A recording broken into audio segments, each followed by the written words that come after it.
Hello बच्चों, welcome to my YouTube channel topper Adda 93। यदि आपने अभी तक हमारे चैनल को सब्सक्राइब नहीं किया तो सब्सक्राइब कर लें और अपने दोस्तों को ज़्यादा से ज़्यादा वीडियो शेयर कर दें। आज के सेशन में हम लोग अर्थमेटिक प्रोग्रेशन का फिफ्थ लेक्चर करेंगे और फिफ्थ लेक्चर में हम लोग बहुत ही इंपॉर्टेंट क्वेश्चन करेंगे। आइए लेक्चर की शुरुआत करते हैं। पहला question is given that the fourth term of AP is 11, the sum of fifth term and seventh term of this AP is 34, find the common difference. तो क्वेश्चन अच्छे से रीड कर लीजिए और चलिए क्वेश्चन की शुरुआत करते हैं। Fourth term means a four equal to 11। Question में क्या गिवन है, ए फोर कितना दिया गया है बेटा, 11 दिया गया। A four we can write a plus three d, a plus three d equal to 11। This is equation number first. यहाँ तक किसी को प्रॉब्लम नहीं होगी। फोर में वन सब्ट्रैक्ट करेंगे, थ्री डी आएगा। वही फार्मूला ए एन वाला फार्मूला अप्लाई करना है। A n equal to you know that a plus n minus one into d. तो एन की वैल्यू क्या है, फोर। तो फोर में वन सब्ट्रैक्ट करेंगे, थ्री डी आ जाएगा। तो ये बात क्लियर है कि इक्वेशन कैसे आ गई, a plus three d equal to 11, right. अब इसके बाद क्वेश्चन कह रहा है the sum of fifth and seventh term, the sum of fifth and seventh term का sum means plus equal to कितना है, इज 34, इज 34। ये बात समझ में आ गई। Sum of fifth and seventh term is 34, understood। a5 we can write a plus 4d, a7 can be written as a plus 6d equal to what, 34। क्या तक बात क्लियर है। अब इसके बाद now add a plus a to a, it become 2a। 4d plus 6d add करेंगे, कितना आ जाएगा बेटा, 10d आ जाएगा। कितना आएगा, 10d इक्वल टू 34। यहाँ तक बात क्लियर है। अब देखिए पूरी इक्वेशन टू से डिविजिबल है, ये भी टू से डिविजिबल है, ये भी टू से डिविजिबल है, ये भी टू से डिविजिबल है। तो पूरी इक्वेशन को हम टू से डिवाइड कर देंगे। तो टू से डिवाइड करने के बाद हमारी इक्वेशन बचेगी ए को टू से डिवाइड करेंगे, ए आ जाएगा। इसको टू से डिवाइड करेंगे, कितना आ जाएगा, 5d। और इसको टू से डिवाइड करेंगे तो 17 आ जाएगा। तो इसका बेनिफिट क्या होगा, हमारी इक्वेशन सिंप्लीफाई हो गई और छोटे में आ गई। तो कैलकुलेशन आपको कम करना पड़ेगी। ये बात समझ में आ गई। इक्वेशन फर्स्ट मिल गया, इक्वेशन सेकंड मिल गया। आप क्या करना है, आपको कॉमन डिफरेंस फाइंड करना। क्वेश्चन में क्या पूछा है, फाइंड इट्स कॉमन डिफरेंस। तो कॉमन डिफरेंस फाइंड करने के लिए क्या करेंगे, हम सब्ट्रैक्ट करेंगे इक्वेशन सेकंड बाय फर्स्ट। तो यहाँ लिखेंगे subtract equation second by first. तो सेकंड में फर्स्ट इक्वेशन को सब्ट्रैक्ट करेंगे, क्या आ जाएगा, a plus 5d equal to 17। First equation see that a plus 3d equal to 11। Now subtract it. Subtract करने पर साइन चेंज हो जाएगा, ये positive it become negative, this is positive it become negative, this is also positive it become negative. A से a cancel हो गया। 5 में 3 subtract करेंगे, कितना आ जाएगा, 2d इक्वल टू 17 में 11 सब्ट्रैक्ट करेंगे, कितना आ जाएगा, 6 आ जाएगा, राइट। तो d इक्वल टू कितना आ जाएगा बेटा, d इक्वल टू आ जाएगा 6 डिवाइड बाई 2। तो d इक्वल टू आ गया आपका 3। तो d की वैल्यू कितनी आ गई, 3। तो यही आपका आंसर हो गया। यही आपका क्या है, आंसर। आइए नेक्स्ट क्वेश्चन की तरफ चलते हैं। अगला क्वेश्चन क्या दिया गया है, determine the nth term of the AP whose seventh term is -1 and 16th term is 17। तो यहाँ पर भी आपको सेम क्वेश्चन सॉल्व करना है, ए और डी की वैल्यू फाइंड करना है। तो सेवेंथ क्वेश्चन में क्या गिवन है, seventh term is -1। Seventh term means a7 equal to what, -1। यह बात समझ में आ गई। तो a7 को we can write a plus 7 minus 1, it become 6d equal to -1। तो this is equation number first. ये बात समझ में आ गई। अब इसके बाद क्वेश्चन में दिया गया है 16th term is 17। 16th term can be written as a16 equal to 17। यहाँ तक बात क्लियर है। अब यहाँ तक बात समझ में आ गया कि नहीं। a16 we can write a plus 16 minus 1, it become 15, 15d equal to 17। This is equation number second. Equation number first आ गया, इक्वेशन नंबर सेकंड आ गया। आप क्या करेंगे, subtract equation second by first. Subtract equation second by first, we get. अब दोनों equation को क्या करेंगे, सब्ट्रैक्ट कर देंगे। तो first equation see that second equation a plus 15d equal to 17 and now equation first is a plus 6d equal to -1। अब subtract करेंगे तो क्या होगा, साइन चेंज हो जाएगा, कि पॉजिटिव इट बिकम नेगेटिव, ये भी पॉजिटिव इट बिकम नेगेटिव, ये नेगेटिव है तो इट बिकम पॉजिटिव, राइट। ए से ए कैंसिल हो जाएगा। 15d में 6d सब्ट्रैक्ट करेंगे कितना आएगा, 9d। कितना आ जाएगा बेटा, 9d आ जाएगा। ये बात समझ में आ रही। 17 में +1 ऐड करेंगे, ये हो जाएगा 18। 17 में +1 ऐड करेंगे कितना हो जाएगा, 18। t इक्वल टू व्हाट, 9 से डिवाइड करेंगे कितना आ जाएगा, 18 divide by 9, t equal to 2। तो d की वैल्यू कितनी आ गई बेटा, 2 आ गई। अब d की वैल्यू आ गई, इसके बाद आप क्या करेंगे, a की वैल्यू फाइंड करेंगे। तो d की वैल्यू आएगा ये। अब इसके बाद a की वैल्यू कैसे फाइंड करेंगे, putting the value of d in equation first. First में रखिए या सेकंड में रखिए, कहीं भी रखेंगे आंसर आएगा। तो फर्स्ट इक्वेशन क्या है आपकी, a plus 6d equal to -1। d की वैल्यू क्या है, 2। तो यहाँ पर वैल्यू पुट कर देते हैं, 6 into 2 equal to -1। a plus 6 2 12 equal to -1। a equal to कितना आ जाएगा, -1 माइनस का 12। अब इसको ऐड करेंगे कितना हो जाएगा, -13। तो a की वैल्यू कितनी आ गई, -13। a मिल गया, d मिल गया। अब इसके बाद क्या फाइंड करना है आपको, nth टर्म। क्या फाइंड करना है, nth term of the AP। तो nth टर्म का formula you know that an equal to what, a plus n minus 1 into d. तो nth टर्म का फार्मूला क्या होता है, a plus n minus 1 into d. Put the value of a and d both.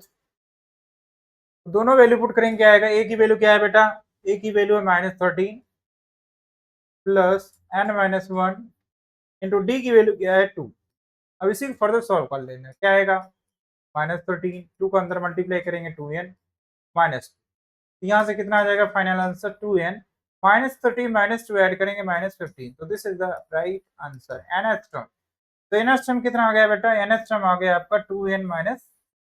तो this is the answer. Okay, understood everyone. Now come to the next question. 4 time fourth term, 4 time fourth term means a4, right. 4 time fourth term is equal, equal means equal का sign बना देते हैं। 18th time 18 term, 18 time 18th term, then find 22th term. ठीक है, तो ये information हमको question में दी गई है। अब चलिए क्वेश्चन स्टेप बाय स्टेप चालू करते हैं।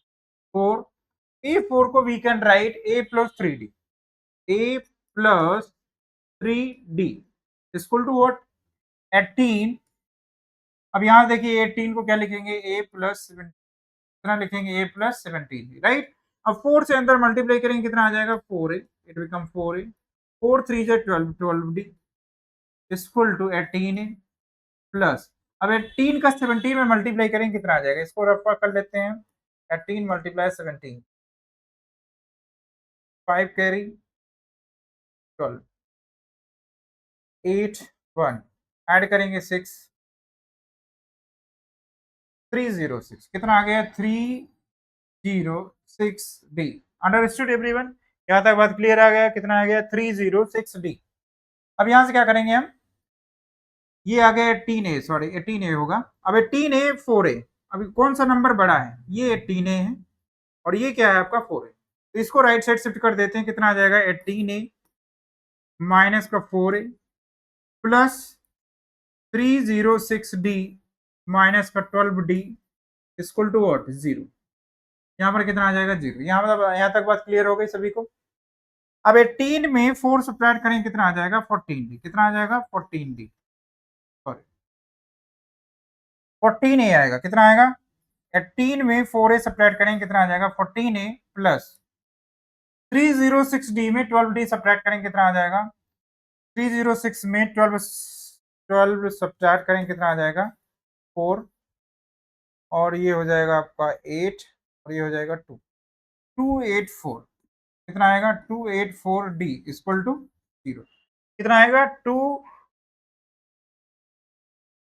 यहाँ बेटा 9 आएगा, 294, 294 कितना आएगा, 294d। अब यहाँ से कॉमन क्या आएगा, 14 कॉमन लेंगे कितना आ जाएगा, a प्लस, कितना आएगा, a plus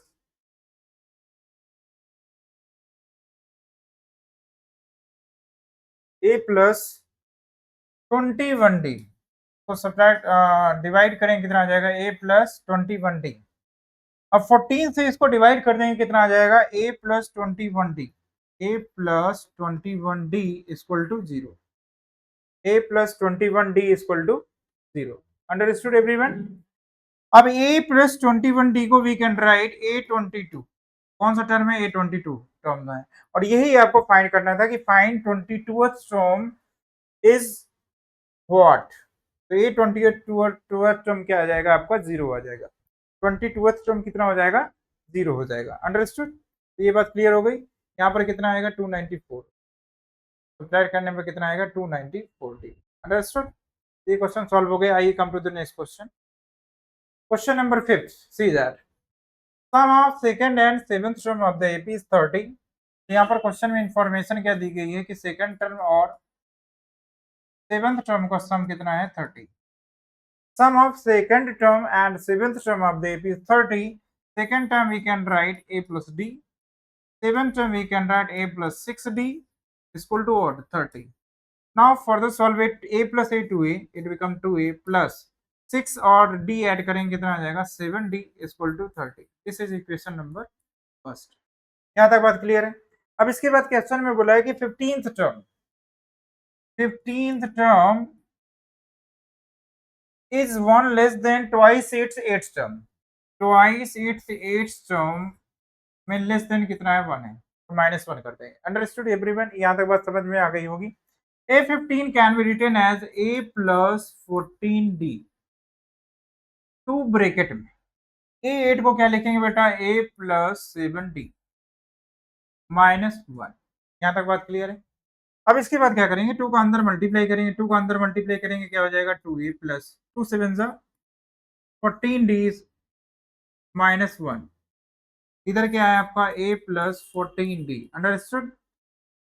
a plus 14d। अब देखिए LHS RHS में देखने में पता चल रहा है कि 14d लेफ्ट साइड भी है राइट साइड है कैंसिल आउट हो गया। अब यहाँ से देखिए क्या आएगा a इक्वल टू 2a -1। अब 2a की साइड क्या आ जाएगा a आ जाएगा और -1 इस साइड आ गया +1 हो गया। तो a की वैल्यू कितनी आ गई बेटा 1 आ गई। a की वैल्यू कितनी आ गई 1 आ गई। यहाँ तक बात क्लियर हो गई कि a की वैल्यू कितनी आ गई 1। अब a की वैल्यू को इक्वेशन 1 में रखेंगे तो d की वैल्यू आ जाएगी। तो यहाँ से लिखेंगे putting the value of a in equation first. Putting the value of a in equation first. First equation see that 2a plus 7d is equal to what 30। a की वैल्यू पुट करेंगे कितना आ जाएगा 2 into 1 plus 7d is equal to 30। इसको solve करेंगे further कितना आ जाएगा 2 plus 7d is equal to 30। 7d is equal to what 30 minus का 2। 30 में 2 सब्ट्रैक्ट करेंगे कितना आ जाएगा 28। 30 में 2 सब्ट्रैक्ट करेंगे कितना आ जाएगा 28। d is equal to what 28 divide by 7 d equal to 4। d की वैल्यू कितनी आ गई बेटा 4 आ गया। a मिल गया d मिल गया। अब क्वेश्चन में देखिए पूछा क्या है आपसे। क्वेश्चन में पूछा है फाइंड द एपी। तो एपी फाइंड करने के लिए क्या करेंगे आप। एपी का कॉन्सेप्ट आपको पता है। पहला टर्म a होगा next term a plus d होगा next term a plus 2d होगा प्लस सो ऑन। इसी तरह आपको एपी जनरेट कर लेनी। तो एपी जनरेट करने के लिए फर्स्ट टर्म क्या है आपका 1 तो यहाँ 1 लिखेंगे कॉमा। अब 1 में d ऐड करेंगे नेक्स्ट टर्म आ जाएगा 1 प्लस 4 5 हो जाएगा प्लस 5 में फिर से ऐड करेंगे d कितना आ जाएगा नेक्स्ट टर्म 5 प्लस 4 9 हो जाएगा। 9 में 4 ऐड करेंगे 13 हो जाएगा। इसी तरह सो ऑन। तो ये आपकी रिक्वायर्ड एपी हो गई। क्या हो गई रिक्वायर्ड एपी। Understood everyone. आइए अगला क्वेश्चन करते हैं। Question number 6। Question number 6 is very important. Question में देखिएगा पूछा गया है for what value of n the nth term of arithmetic progression. अब देखिए यहाँ पर दो प्रोग्रेशन दी गई हुई है 63 65 67 दैट सो ऑन। अब इसका nth टर्म फाइंड करना होगा। तो nth टर्म फाइंड करते हैं क्या आएगा a equal to 63 t equal to what 65 second term minus first term. तो सेकंड टर्म में फर्स्ट टर्म को सब्ट्रैक्ट करेंगे कितना आ जाएगा t इक्वल टू कितना आ गया 65 में तो 63 सब्ट्रैक्ट करेंगे 2 आ जाएगा। यहाँ तक बात क्लियर।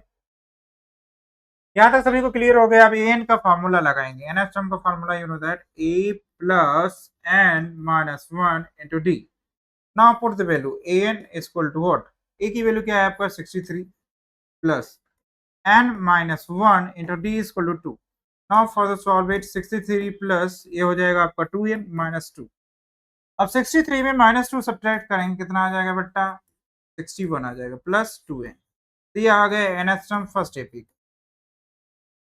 अब इसके बाद जो सेकंड एपी दी गई है 3, 10, 17, डैट डैश। अब इसका भी आपको nth टर्म फाइंड करना है। तो nth टर्म फाइंड करने के लिए क्या करेंगे, first of all we find a and d। तो a की वैल्यू क्या है बेटा 3 है। t कैसे फाइंड करेंगे, second term minus first term. t equal to कितना आ जाएगा 7। t की वैल्यू कितनी आ गई 7। अब यहाँ पर भी आपको क्या फाइंड करना है, an means nth term a plus n minus 1 into d, right.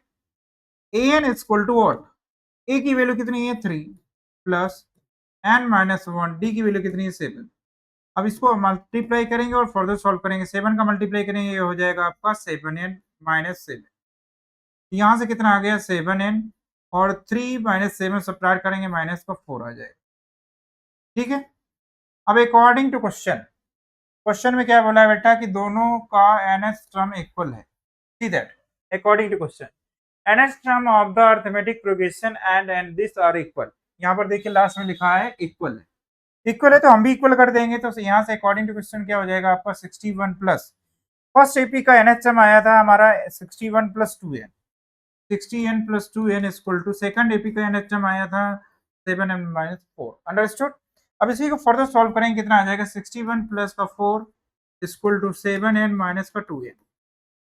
61 में 4 ऐड करेंगे ये हो जाएगा 65। 65 equal to 5n, n equal to what 65 divide by 5, n equal to कितना आ जाएगा 13। तो n की वैल्यू कितनी आ गई 13। तो यही आपका क्या हो जाएगा, ठीक है। आज की क्लास यहीं तक, नेक्स्ट क्लास में कंटिन्यू मिलेंगे। और यदि आपने अभी तक हमारे चैनल को सब्सक्राइब नहीं किया है तो सब्सक्राइब कर लें और अपने फ्रेंड को ज़्यादा से ज़्यादा वीडियो शेयर कर दें। चलिए कल मिलते हैं, थैंक यू।